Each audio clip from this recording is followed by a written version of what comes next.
ಶರಣು ಶರಣಾರ್ಥಿ. ತುಂಬ ಜಾಗೃತ ಸ್ಥಿತಿಯಲ್ಲಿದ್ದೀರಾ ಅಂತ ಗೊತ್ತಾಗ್ತಾ ಇದೆ. ನಿಜವಾಗಿ ಸಚ್ಚಿದಾನಂದ ಚಟ್ನಳ್ಳಿಯವರು ಬಹಳ ಸುದೀರ್ಘವಾದ ಅನುಭವವನ್ನು ಚಿಂತನೆಯನ್ನು ಕೊಟ್ಟರು. ಅವ್ರ ಮಾತಿನಲ್ಲಿ ನನಗೊಂದು ಮಾತು ವಿಶೇಷವಾಗಿ ಗಮನಿಸಿದ್ದು ಅಂದರೆ, ಬಸವಣ್ಣನವರು ಏನು ತಮ್ಮ ಪ್ರಧಾನಮಂತ್ರಿ ಪದವಿಯನ್ನು ತ್ಯಜಿಸಿ ಹೊರ ಹೋಗಬೇಕಾದ್ರೆ ಏನು ಕಲ್ಯಾಣ ಕ್ರಾಂತಿಯ ಸಮಯದಲ್ಲಿ ಚನ್ನಬಸವಣ್ಣನವರು ಒಂದು ಪ್ರೆಸ್ ಮೀಟ್ ಮಾಡಿ ಪತ್ರಿಕಾ ಹೇಳಿಕೆಯನ್ನು ಕೊಟ್ಟು ಏನಾದರೂ ಮಾಡಿದರೆ ಮತ್ತೆ ಶರಣ ಸಂಕುಲ ಏನಾದರೂ ಉಳಿತಿತ್ತು ಅಂತ ಒಂದು ಮಾತು ಹೇಳಿದರು. ಆವಾಗ ನನಗೆ ಚಿಂತನೆ ಇಲ್ಲಿ ಕುಂತ್ಕೊಂಡಾಗಲೇ ಬಂತು. ನೋಡಿ, 12ನೇ ಶತಮಾನ ಅಲ್ಲ, ಪ್ರಸ್ತುತ ಇವತ್ತು 21ನೇ ಶತಮಾನ. ಅವತ್ತು ಎಷ್ಟು ಜನ ಬಸವ ತತ್ವದ ಏನು ಲಿಂಗಾಯತ ಧರ್ಮ ಅಂತ ಏನಿದೆ, ಇದು ಪ್ರಗತಿಪರ, ವೈಚಾರಿಕ, ವೈಜ್ಞಾನಿಕ, ಅತ್ಯಂತ ಇವತ್ತು ಅದೇನೋ ಒಂದು ವರ್ಡ್ ಇಂಗ್ಲೀಷ್ನಲ್ಲಿ ಹೇಳ್ತಾರೆ ಎವರ್ ಗ್ರೀನ್ ಅಂತ, ಸದಾ ಹಚ್ಚ ಹಸುರಾಗಿರೋದು ಅಂತಾರಲ್ಲ, ಮತ್ತು ನಿತ್ಯ ನೂತನವಾಗಿರ್ತಕ್ಕಂತಹ ಧರ್ಮ ಯಾವ್ದಾರು ಇದ್ರೆ ಅದು ಲಿಂಗಾಯತ ಧರ್ಮ ಮಾತ್ರ. ಅದು ಯಾವತ್ತೂ ಸತ್ಯ ಹೇಳ್ತದೆ, ವೈಜ್ಞಾನಿಕತೆ ಇದೆ, ಇಲ್ಲಿ ವೈಚಾರಿಕತೆ ಇದೆ, ಎಲ್ಲರೂ ಒಪ್ತಕ್ಕಂಥ ವಿಚಾರ ಇಲ್ಲಿದೆ. ಆದ್ದರಿಂದ ಇಲ್ಲಿ ಅದನ್ನು ಒಪ್ಪದೇ ಇರ್ತಕ್ಕಂಥ ವರ್ಗ ಜಾಸ್ತಿ ಜನ ಇದ್ದಾರೆ.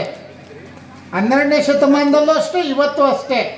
ನಾವೇನು ಮನುವ್ಯಾದಿಗಳು ಅಥವಾ ಮನುವಾದಿಗಳು ಅಂತ ಕರಿತೀವಲ್ವಾ, ಅವರಿಂದ ಪ್ರಾರಂಭ ಆಗಿ ನಮ್ಮೊಳಗಡೆ ಬಸವಣ್ಣನವರಿಗೆ 3 ರೀತಿಯ ವೈರಿಗಳಿದ್ದಾರೆ ನಮ್ಮ ಧರ್ಮಕ್ಕೆ. ಒಂದು ಹೊರಗಿನ ವೈರಿಗಳು, ಏನು ವೈದಿಕ ಪರಂಪರೆ. ಎರಡನೇದು ಒಳಗಿನ ವೈರಿಗಳು, ಯಾರು ನಮ್ಮ ಧರ್ಮದಲ್ಲೇ ಇದ್ಕೊಂಡು ನಮ್ಮಂಗೆ ಲಿಂಗ ಕಟ್ತಾರೆ, ಆದರೆ ಅವರು ಬಸವಣ್ಣನವ್ರನ್ನ ಒಪ್ಪಕ್ಕೆ ತಯಾರಿಲ್ಲ, ಅವರು ಎರಡನೆಯ ವೈರಿಗಳು. 3ನೇ ವೈರಿಗಳು ಯಾರಪ್ಪ ಅಂದರೆ ನಮ್ಮ ಜೊತೆನೇ ಇರ್ತಾರೆ, ನಮ್ಮ ಪಕ್ಕನೇ ಕೂತಿರ್ತಾರೆ. ದುಶ್ಮನ್ ಕಹಾ ಅಂದ್ರೆ ಅಮರ ಬಗಲ್ ಮೇ ಅಂತಾರಲ್ಲ, ಅಂಥವರು 3ನೇ ವೈರಿಗಳು. ಈ 3 ಜನ ವೈರಿಗಳನ್ನು ಸರಿಸ್ಕೊಂಡು ನಮ್ಮ ಧರ್ಮವನ್ನು ಕಾಪಾಡಿಕೊಂಡು ಹೋಗೋದಿದೆಯಲ್ಲ, ಇದು ಸಾಮಾನ್ಯ ವಿಚಾರ ಅಲ್ಲ. ಅಂದು ಬಸವಣ್ಣನವರು ಮಾಡಿರ್ತಕ್ಕಂತಹ ಅನುಭವ ಮಂಟಪದ ಪರಿಕಲ್ಪನೆ ಇದೆಯಲ್ಲ, ಇದು ಇಡೀ ವಿಶ್ವವೇ ಕಣ್ಣು ತೆರೆದು ನೋಡ್ತಕ್ಕಂಥ ಪ್ರಪ್ರಥಮ ಪಾರ್ಲಿಮೆಂಟ್ ಅಂತ ಕರೆದಂಥ ವಿದೇಶಿಗರು ಇರ್ಬೋದು, ಇವತ್ತು ಬಸವಣ್ಣನವರನ್ನ ಒಪ್ಕೊಳ್ತಕ್ಕಂಥ ದೊಡ್ಡ ಸಮುದಾಯನೇ ಇದೆ, ಇಡೀ ವಿಶ್ವವೇ. ಅದಕ್ಕೆ ಬಸವಣ್ಣನವರನ್ನ ವಿಶ್ವಗುರು ಅಂತ ಕರೆದ್ರು. ಭಾರತವನ್ನ ವಿಶ್ವಗುರು ಅಲ್ಲ, ಬಸವಣ್ಣ ವಿಶ್ವಗುರು. ಬಸವಣ್ಣನಿಂದ ಭಾರತ ವಿಶ್ವಗುರು ಆಗಬಹುದು, ಅದಕ್ಕೆ ಬಸವ ಭಾರತ ಅಂತ ಕರಿಬಹುದು. ಆದ್ದರಿಂದ ಬಸವಣ್ಣನವರ ವಿರೋಧ ಮಾಡ್ತಕ್ಕಂಥ ವರ್ಗಕ್ಕೆ ಏನೋ ಒಂದು ಕಲ್ಪನೆ, ಅವ್ರು ಹೇಳಿದ್ರಲ್ಲ, ಬ್ರಾಹ್ಮಣ, ಕ್ಷತ್ರಿಯ, ವೈಶ್ಯ, ಶೂದ್ರ ಅಂತಕ್ಕಂಥ ಚಾತುರ್ವರ್ಣಗಳಿದಾವಲ್ಲ, ಅವರಿಗೆ ಇವತ್ತು ಸಹ ಬಸವಣ್ಣನ ತತ್ವ ನುಂಗಲಾರದ ತುತ್ತು.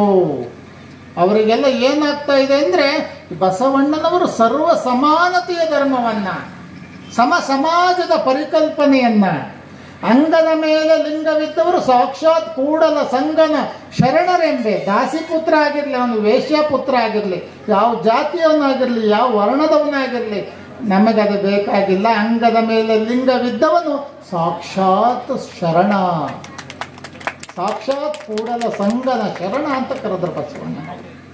ಅಂತಹ ಒಂದು ಮೌಲ್ಯದ ಅಡಿಯಲ್ಲಿ ಸರ್ವ ಸಮಾಜವನ್ನು ಒಂದುಗೂಡಿಸಿ ಪ್ರಪ್ರಥಮ ಪಾರ್ಲಿಮೆಂಟನ್ನು ಕೊಟ್ಟಂಥ ಸಂದರ್ಭದಲ್ಲಿ ಅವತ್ತು ಆ ವಿರೋಧಿಗಳ ತಂಡ ಸಂಪೂರ್ಣವಾಗಿ ಬಸವಣ್ಣನ ತತ್ವವನ್ನು, ಮೌಲ್ಯವನ್ನು ಬೆಂಕಿ ಹಾಕಿ ಸುಟ್ಟು ಬಿಡಬೇಕು. ಎಂಥ ಒಂದು ಒಳ್ಳೆ ಮಾತಾಡಿದರು ಚಟ್ನಳ್ಳಿ ನಮ್ಮ ಸಚ್ಚಿದಾನಂದ ಅವರು. ಬಸವಣ್ಣನವರು ತನ್ನ ಪ್ರಾಣ ಎಲ್ಲಿದೆ? ವಚನ ಸಾಹಿತ್ಯದಲ್ಲಿದೆ. ನಾನು ಮಂತ್ರಪುರುಷ, ಬಸವಣ್ಣನವರು ಮಂತ್ರಪುರುಷರು. ಭೌತಿಕ ಶರೀರ ಹೊತ್ತು ಬಂದಿದ್ದಾರೆ, ಆದರೆ ಅವರು ಮಂತ್ರಪುರುಷ. ಅಂಥ ಮಂತ್ರಪುರುಷ ಬಸವಣ್ಣನವರು ವಚನ ಸಾಹಿತ್ಯದ ಮುಖಾಂತರ ಇಡೀ ವಿಶ್ವವೇ ಒಪ್ಕೊಳ್ತಕ್ಕಂಥ ಸಂದರ್ಭ ಇರಬೇಕಾದ್ರೆ ನೀವು ಏನು ನೋಡಬೇಡಿ, ಮೊದಲು ವಚನ ಸಾಹಿತ್ಯ ಸಂರಕ್ಷಣೆ ಮಾಡಿ. ವೈದಿಕರು, ಈ ಪುರೋಹಿತಶಾಹಿಗಳು ಬೆಂಕಿ ಹಾಕುವಂಥ ಪ್ರಯತ್ನದಲ್ಲಿದ್ದಾರೆ. ವಚನ ಸಾಹಿತ್ಯವನ್ನು ಸುಡುವಂಥ ತಂತ್ರಗಾರಿಕೆ ನಡೀತಾ ಇದೆ. ಆ ಸಂದರ್ಭದಲ್ಲಿ ಯಾರೇನು ಮಾಡೋ ಪರಿಸ್ಥಿತಿ ಇಲ್ಲ. ಆದರೆ ಒಂದು ನಿಯಮ ಇದೆ, ಬದಲಾವಣೆ ಜಗದ ನಿಯಮ.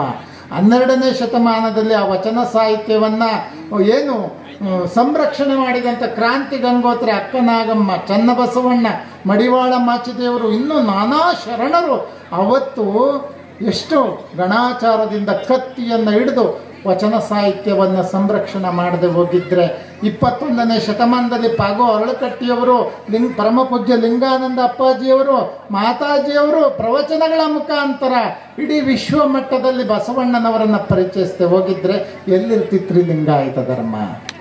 ಬಹಳ ಕಷ್ಟ ಇತ್ತು. ಇವತ್ತು ದುಷ್ಟರ ಕೂಟದ ನಡುವೆ ನಾವಿದ್ದೇವೆ. ಹೆಂಗೆ ಅಂದರೆ ಕೆಸರಿನ ನಡುವೆ ಕಮಲ ಹುಟ್ಟುತ್ತದೆ. ಆದರೆ ಕಮಲ ಹೆಂಗಿರಬೇಕು ಅಂದರೆ ಕೆಸರಿಗೆ ಅಂಟ್ಕೊಂಡಂಗೆ ಇರ್ತದೆ. ತಿಪ್ಪೆಯ ನಡುವೆ ಮುತ್ತು ರತ್ನಗಳಿದ್ರು ಆ ತಿಪ್ಪೆ ಒಳಗಡೆ ಮುತ್ತು ರತ್ನ ಏನು ಕೆಸರು ಆಗೋದಿಲ್ಲ, ಅದು ಕೊಳಕಾಗೋದಿಲ್ಲ, ಅದು ಮುತ್ತು ರತ್ನನೇ. ಹಂಗೆ ಸ್ವಾಭಿಮಾನ ಇಲ್ಲದೆ ಇರೋಂಥ ಬದುಕು ಅದು ಬದುಕೇ ಅಲ್ಲ.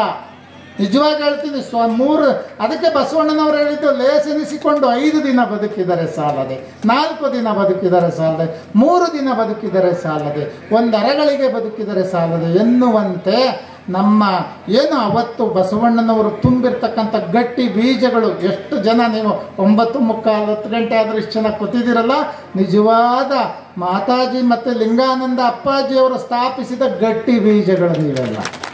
ಇವು ಗಟ್ಟಿ ಬೀಜ ಇಲ್ಲಿ ಉಳಿದಿದೆ, ಗಾಳಿಯಲ್ಲಿ ತೂರಿದ್ರೆ ಅಲ್ಲಿ ದೂರ ಜೊಳ್ಳುಗಳು ಅಲ್ಲಿ ಹೋಗೋದ್ರಿದ್ದಾವೆ, ಅವು ಅಲ್ಲಿದ್ದಾವೆ, ಗಟ್ಟಿ ಬೀಜಗಳು ಇಲ್ಲಿದ್ದಾವೆ, ಅಷ್ಟೇ ವ್ಯತ್ಯಾಸ. ಆದ್ದರಿಂದ ನಾವೆಲ್ಲ ನಿಜವಾಗಿ ಸಂಘಟಕರು. ನಮ್ಮ ಚನ್ನಬಸವಾನಂದ ಸ್ವಾಮೀಜಿ ಅವ್ರು ಮಾತಾಡ್ತಾ ಹೇಳ್ತಾ ಇದ್ರು, 4-5 ಭಾಷೆಗಳನ್ನು ಪ್ರೌಢಿಮೆಯನ್ನು ಹೊಂದಿರತಕ್ಕಂಥ ಚನ್ನಬಸವಾನಂದ ಸ್ವಾಮೀಜಿಯವರಿಗೆ ನಿಜವಾಗಿ ಅವರಿಗೆ ದೊಡ್ಡ ಮಟ್ಟದ ಒಂದು ಪಿತೂರಿ ಅನ್ಯಾಯದಿಂದ ಅವರು ಸ್ವಾಭಿಮಾನದ ನಿಮ್ಮಂಥ ಸದ್ಭಕ್ತರನ್ನು, ಶರಣರನ್ನು, ಬಸವ ಭಕ್ತರನ್ನು ಕಟ್ಟಿಕೊಂಡು ಈ ಥರ ಒಂದು ಸ್ವಾಭಿಮಾನಿ ಶರಣ ಮೇಳವನ್ನು ಹುಟ್ಟು ಹಾಕ್ತಕ್ಕಂಥದ್ದು ಸಾಮಾನ್ಯವಾದ ವಿಚಾರ ಅಲ್ಲ. ಅದಕ್ಕೆ ನೀವೆಲ್ಲ ಹೆಗಲು ಕೊಟ್ಟಿದ್ದೀರ, ತನ್ನ ಮನ ಧನವನ್ನು ಬಸವ ತತ್ವಕ್ಕಾಗಿ ಮೀಸಲಾಗಿಟ್ಟಿದ್ದೀರ. ಎಲ್ಲ ಗಂಗಾವತಿಯ ರಾಷ್ಟ್ರೀಯ ಬಸವದಳದವರಿಗೆ ಒಂದು ಈ ವರ್ಷದ ಶ್ರೇಷ್ಠ ಸಂಘಟನೆಯ ಪ್ರಶಸ್ತಿಯನ್ನು ಪರಮ ಪೂಜ್ಯರು ಕೊಟ್ಟರು. ಎಲ್ಲರೂ ಸಂಘಟಕರೇ. ಬೀದರಿಂದ ಹಿಡಿದು ನಮ್ಮ ಚಿಕ್ಕಮಗಳೂರಿನ ಬಾಣೂರು ಚೆನ್ನಪ್ಪನವ್ರು ಬಂದಿದ್ದಾರೆ, ರಾಷ್ಟ್ರೀಯ ಬಸವದಳದ ಅಧ್ಯಕ್ಷರು. ಶಿವಮೊಗ್ಗದ ಹಿರಣ್ಣಯ್ಯನವ್ರು ಬಂದಿದ್ದಾರೆ. ಎಲ್ಲ ಕೊಪ್ಪಳದವರಿದ್ದಾರೆ. ಎಲ್ಲ ಭಾಗದಲ್ಲೂ ನಾನು ನೋಡ್ತಾ ಇದ್ದೆ, ಯಾರೋ ಒಂದು ಹಳ್ಳಿ ಸ್ವಾಮೀಜಿಯವರಿಗೊಂದು ಚೀಟಿ ಕೊಟ್ಟಿದ್ರು. ಶಿವಮೊಗ್ಗ ಜಿಲ್ಲೆಯ ಸೊರಬ ತಾಲೂಕಿನ ಒಂದು ತಾಯಿ ಪಾಪ ಅದು ಚೀಟಿ ಬರ್ಕೊಬಂದು ಕೊಟ್ಟಿದೆ. ನೋಡ್ರಿ, ನಾವು ಇಷ್ಟು ಸಂಗ್ರಹಿಸ್ಕೊಟ್ಟಿದ್ದೀವಿ ಅಂತ. ಸೊರಬ ಎಲ್ಲಾಯಿತು. ನಿಜವಾಗಿ ಅದು ಶರಣರ ನಾಡು. ಯಾವುದೋ ಶಿಕಾರಿಪುರ, ಅಲ್ಲಿ ಅಲ್ಲಮಪ್ರಭು, ಅಕ್ಕಮಹಾದೇವಿ ಅಂತ ಜನಿಸಿದಂಥ ಮಹಾ ಪುಣ್ಯದ ನಾಡು ಶಿವಮೊಗ್ಗ ಜಿಲ್ಲೆ. ಅಲ್ಲಿಂದ ಬಂದಿದ್ದಾರೆ. ಆಮೇಲೆ ತಮ್ಮ ಏನು ಆಂಧ್ರ ಪ್ರದೇಶ, ತೆಲಂಗಾಣ, ಮಹಾರಾಷ್ಟ್ರ, ತಮಿಳುನಾಡು ಎಲ್ಲ ಕಡೆ ಇದ್ದಾರೆ. ನಮ್ಮ ಏನು ಬಸವಣ್ಣನವರಿಗೆ ಭಕ್ತಿಯನ್ನ ಬೀಜಗಳು ಇಡೀ ಭಾರತದಲ್ಲಿ ಹರಡಿದೆ. ರಾಷ್ಟ್ರೀಯ ಬಸವದಳದ ಸಂಘಟನೆ ವಿಚಾರವಾಗಿ ಸ್ವಾಮೀಜಿಯವರು ಒಳ್ಳೆ ಮಾತನ್ನು ಹೇಳ್ತಾ ಇದ್ರು. ನಾನು ಹೇಳ್ತಕ್ಕಂಥ 3 ವಿಚಾರಗಳು ಏನು ರಾಷ್ಟ್ರೀಯ ಬಸವದಳಕ್ಕೆ ನಾವು ಏನು ಇವತ್ತು ಬಸವ ಭಕ್ತರು ಅಂತ ಇಟ್ಕೊಂಡಿದ್ದೀವಲ್ಲ, ಯೂನಿವರ್ಸಲ್ ಆಗಿ ನಾವು ಭಾಷೆಯ ಪ್ರೌಢಿಮೆ ಅದು ಬೇಕಾಗ್ತದೆ. ಸ್ವಾಮಿ